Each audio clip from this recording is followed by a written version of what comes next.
બનાસકાંઠા એલસીબીએ ભાભરમાંથી 8 ચોરીની રિક્ષાઓ ઝડપી। કુલ 11,60,000નો મુદ્દામાલ સાથે એકની અટકાયત। અમદાવાદથી ચોરી કરી ભાભરમાં રિક્ષાઓ વેચતો બનાસકાંઠા જિલ્લા પોલીસ વડાની સૂચનાથી બનાસકાંઠા એલસીબીની ટીમ ભાભર વિસ્તારમાં વાહન ચોરી તપાસમાં પેટ્રોલિંગમાં હતી।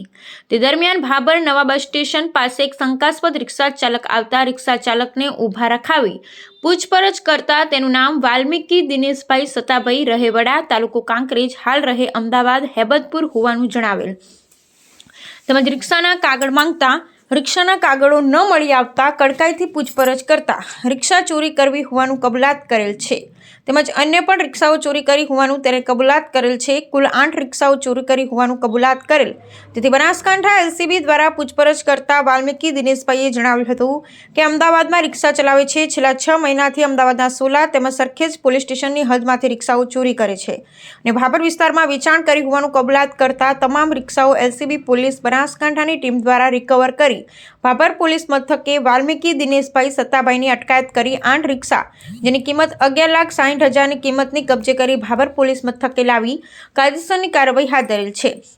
આ આરોપી અગાઉ પણ અમદાવાદ વિસ્તારમાંથી વાહન ચોરી કરીને પકડાયેલ હોવાનું જાણવા મળેલ છે। બ્યુરો રિપોર્ટ ગોપાલ કે પૂજારા, ભાભર, બનાસકાંઠા।